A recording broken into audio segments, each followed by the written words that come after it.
Hi எல்லாருக்கும் வணக்கம். Welcome back to Sharan vlogs. இன்றைக்கு என்ன வீடியோன்னு சொல்லி பார்த்தீங்கன்னு சொன்னால், நாங்கள் இப்போ கேரளாவில் கொச்சின்ல இருந்து ஆலப்புழாக்கு பஸ் ஒன்று புக் பண்ணி போகிறோம். இது பஸ் எப்படியெல்லாம் புக் பண்ணுறோன்னு சொல்லி நான் இன்னொரு தனி வீடியோ ஒன்று போடுறேன். இப்போ நாங்கள் பஸ் ஸ்டாண்டுக்கு முன்னுக்கு இருக்க ஒரு சும்மா கடையில் அங்கே சாப்பிட போனாங்க. அதில் பார்த்தீங்கன்னு சொன்னால், இப்போ கேரளா சூப்பர் ஸ்டார்ஸ் படத்தை ஒரு கார்ட்டூன் மாதிரி எல்லாம் கொண்டு வச்சிருந்தாங்க. சாப்பாடும் ஓரளவு ரீசனபிளான ப்ரைஸ்லாம் இருந்தது. 100 ரூபா 80 ரூபா அந்த மாதிரி. நாங்கள் மீன் சாப்பாடு ஒன்று எடுத்துனாங்க.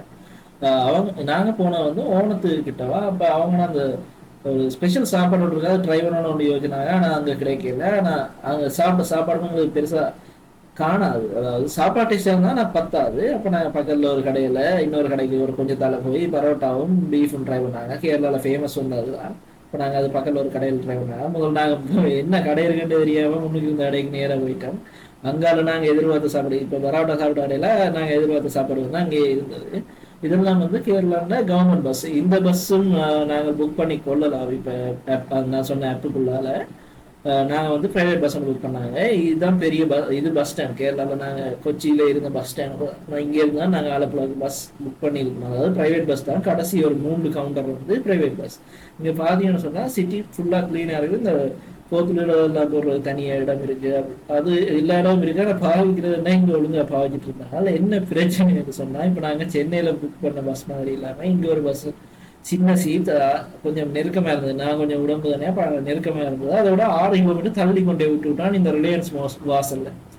அங்கே இருந்து நாங்கள் ஆட்டோ பிடிச்சி போனாங்க. பயந்தனாங்களே என்னன்னு சொன்னால், இப்போ சென்னையில எல்லாம் அப்படி 6 கிலோமீட்டர்னா ஒரு 250 ரூபா அதோட எக்ஸ்ட்ரா போட்டு தாண்டுவான்னு. நான் 150 ரூபா எடுத்தோம். அவங்களுக்கு அங்கே ஊபர் இல்லை, அந்த ஃபிக்ஸ்ட் ரேட் தான், குறைஞ்ச ரேட் தான் கொண்டு விட்டாங்க. நாங்கள் டியூன் ஹோம் ஸ்டே என்ற ஒரு இடத்துல இருக்கிறாங்க. இதுதான் அந்த இடம். இது வந்து பீச்சு கிட்டவாவே இருக்கு. அப்போ அங்கே இருந்து சுற்றி என்ன எல்லாம் இருக்குன்னு பார்க்கறதுக்கானே நான் வெளிக்கிட்டு போனேன். இது பார்த்தீங்கன்னு சொன்னால், இது இந்த ரோட், அதாவது இந்த ரோட் வந்து ஷவகட்டா பாலம் ரோட். இதில் போயக்குள்ள இந்த சிப்ஸ், கேரளா வந்து சிப்ஸுக்கும் ஃபேமஸ். அப்போ அதில் ஒரு சிப்ஸ் கடை, இந்த ஐஸ்வர்யா சிப்ஸ் தான். அதை நான் ஃபோட்டோ எடுக்கணும்னா இந்த ரோட்டுன்ற பேரை ஞாபகம் வச்சுருந்தீங்கன்னா அந்த டியூன் ஹோம் ஸ்டே வந்து ஈஸியாக புக் பண்ணலாம். ஷவகட்டா பாலம் இந்த இடத்துல பஸ்ஸுங்களை இறக்கி இருக்கணும். ஆனால் 6 கிலோமீட்டர், அதாவது மேலால இன்னொரு பைபாஸ் ரோட் போகுது, அதை யூஸ் பண்ணி அவங்க கொண்டே இறக்கினது 6 கிலோமீட்டர் தள்ளி. ஆனால் ஆப்பிள் அவங்க சொன்ன இடம் வந்து வேறு, நேராக கொண்டே எங்களை அந்த இடத்துல இறக்கணும் தான் ஆப்பிள் சொல்லியிருக்காங்க. ஆனால் கொண்டே இறக்கின இடம் வேறு. இதில் பார்த்தீங்கன்னு சொன்னால் வித்தியாசமான வாகனம் எல்லாம் இருக்குது. இப்போ குட்டி ஆட்டோ மாதிரி ஒரு குட்டி வேன் எல்லாம் இருக்குது. இங்கே ஆட்டோ ரேட் வந்து சரியான குறைவாக தான் இருந்தது.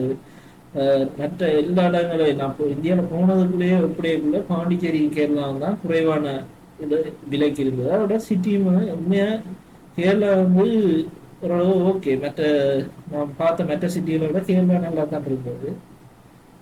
ஃபுல்லாக அந்த என்னன்னு சொல்றது, இயற்கை, அதாவது கோட்ஸ் ஓன் கண்ட்ரி என்று கேரளா சொல்றது. அது அந்த போய் பார்க்கல அந்த நல்ல வடிவாக இருக்கும். அந்த இடம் வந்து தனியாக கடல் சைட், ஆறு, குளம், கடல், அங்கால காடுகள், மலைகள் எல்லாம் சேர்ந்தது. எங்களால் இந்த டைம் இந்த ஏரிகள், மற்ற கடற்கரை அதோடு மட்டும்தான் போகக்கூடிய இருந்தது.